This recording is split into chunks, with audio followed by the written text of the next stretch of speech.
Hey guys, Frosty Knives back here again after a brief 6-month hiatus.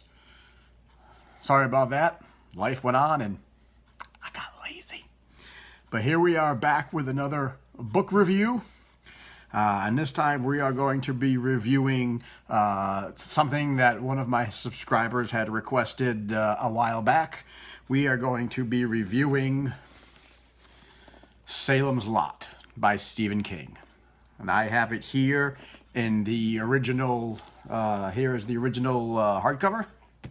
And I also have a copy in paperback. And this may be a little more biographical or autobiographical than I normally do, because this is the second book that Stephen King ever wrote and published. But this is actually the first book by Stephen King that I ever personally read. So we might go into that just a smidge to talk about it. And there's Barlow on the back cover of Salem's Lot from the TV miniseries. So here we are, Salem's Lot, published in we're going way back, playback on this bad boy. Published in 1975. I was going to say 78, but this was published in 1975. I was a wee 3 years old when this came out. The hardcover clocks in at 300, nope. Hardcover clocks in at 405 pages. It was written from October 1972 to June 1975.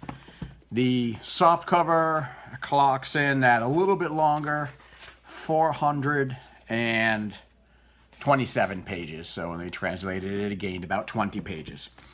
And this is the book I think they really put Stephen King on the map.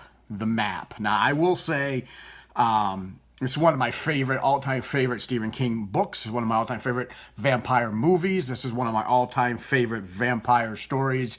And this is the first Stephen King book that I ever read. And I really honestly believe, having read Stephen King for 30 some odd years, had I started with Carrie, like a lot of people did, I may not have been as excited about Stephen King as I became. Carrie, in my opinion, is not a strong book. I know it's his debut, but I did not read Carrie until 25 years later. I really only read it to say that I read it.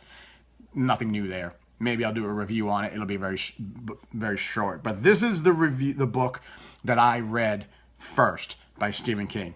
When I was a kid, there used to be a television show like Creature Double Features. They'd play monster movies in the middle of the afternoon, like on the weekdays, Monday through Friday.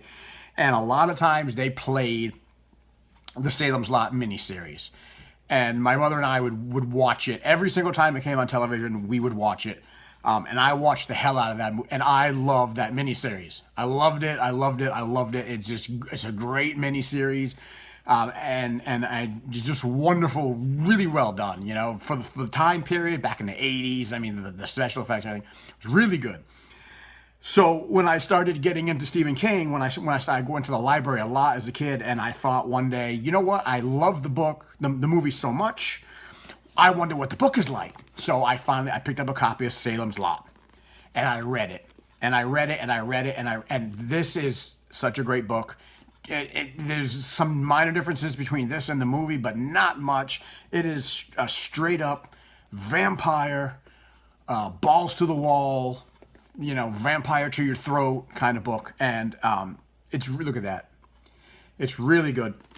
It's the second book that Stephen King ever wrote, and just a little bit, if you'll indulge me, a little bit of backstory on it.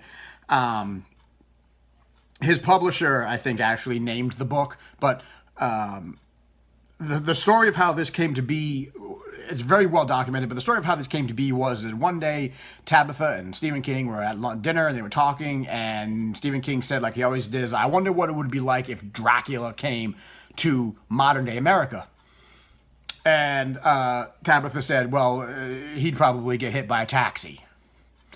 And Stephen King said, well, that would be true if he landed in New York, but What if he landed in rural Maine or some podunk little, tiny little village somewhere that nobody's ever heard of?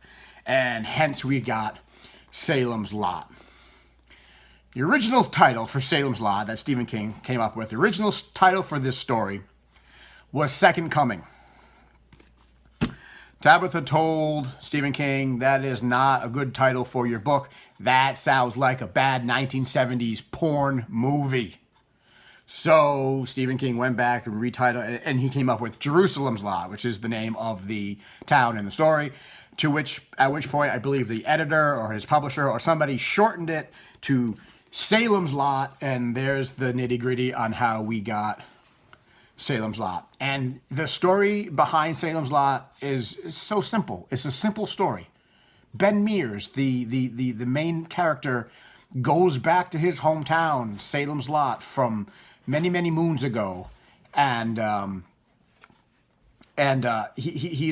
believe he was a writer, and he wanted to do some writing, and there was a house in Salem's Lot, the Marston house, that they believed was haunted because Herbert, I might have some of the names mixed up. Herbert Marston owned the house, but he was a bad man, and there was like a murder or suicide. He killed his family. He hung himself at the top of the stairs, and so the house they thought was haunted, and that's the house that the vampire eventually takes over. But you know, he goes back home, and he's working out some things and doing some writing and whatnot, and eventually the Barlow and Straker come into town, and they set up shop. They buy the Marston house, and that's where Barlow is, and he's hiding out in there because he's the vampire, and Straker is his human companion, and he's the one that takes care of all the, you know, face-to-face stuff. And slowly over time, they begin to start turning the townsfolk, you know, into vampires. You know, there's the turning of Danny Glick, the little boy who gets abducted and turned, and then the people in the resting house, Eva Miller's like boarding house where Ben is staying, and then some, you know, slowly they all, it's a very simple story. Slowly they all start turning into vampires, and then you've got Ben Mears, and then the little boy that, you know, for the life of me I forget his name right now, and Susan, the love interest for Ben. The humans get together, and they go and they decide to fight back against the vampires, and that's mostly it. This is where we see Father Callahan for the first time. Father Callahan is the town priest, and he's very bad at it because he's also an alcoholic.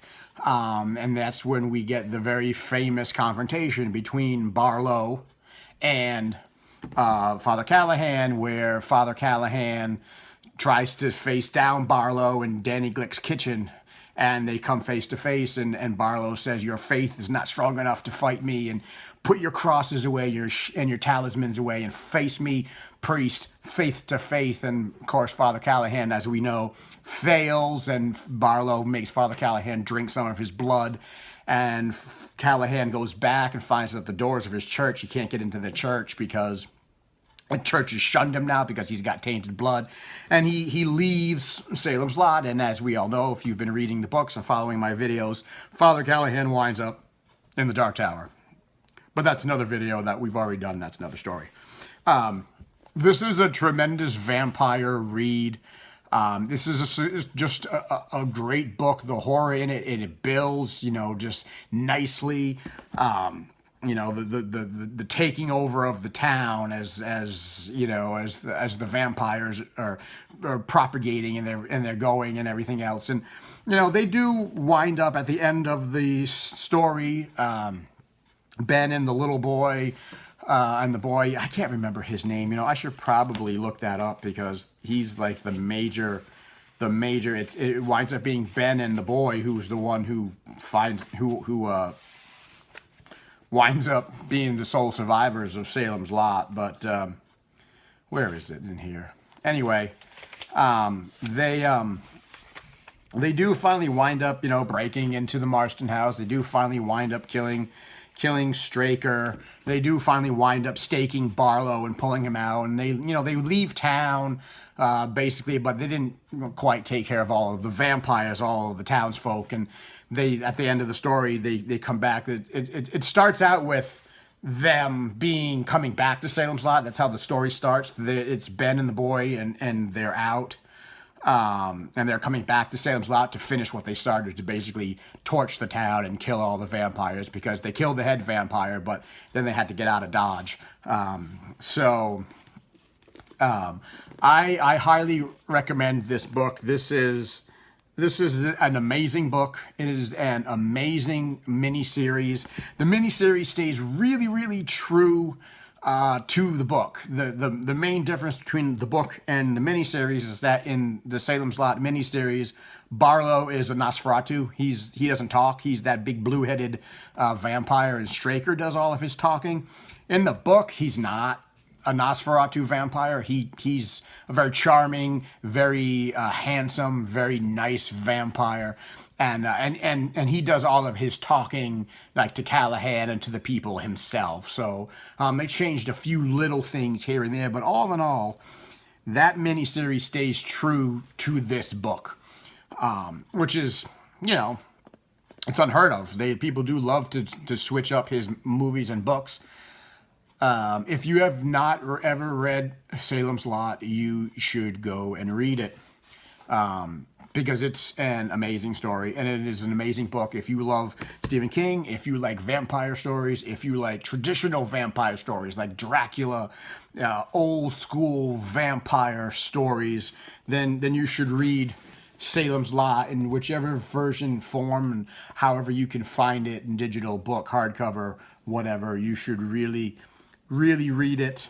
And if you're just starting out with Stephen King and you're one of those people that likes to read his books in order of publication, you skip Carrie. You can very much skip Carrie and go right to Salem's Lot, because Carrie is skippable, but this is well worth the read. And it is a quick read. At 420 pages, you're not going to take a whole lot of time getting through it, but the characters are great, and Barlow and Straker, the history of the Marston house is great, and you get to Ben and Susan and the people, and Danny Glick as the vampire, little baby. There's nothing worse, I think, nothing creepier than an evil kid, and then you've got Danny Glick as a little vampire trying to get into the house and doing all his spooky stuff. So this gets a 5 out of 5. In my book, I'd give it a 6 out of 5, but that breaks the scale. This gets a whole 5 out of 5. This is a near perfect book, in my opinion. Well worth the read. Well worth being in your library, especially if you love Stephen King, especially if you love vampires, especially if you love old school traditional vampire stories. Read this, pick this up, pick up the miniseries, watch the miniseries. It is well worth your time. Salem's Lot by Stephen King. Well, that's my review of Salem's Lot. 5 out of 5. One of Frosty's top Stephen King picks of all time. Great story, great vampires, great read. And as always, keep reading, and I will see you in the next video.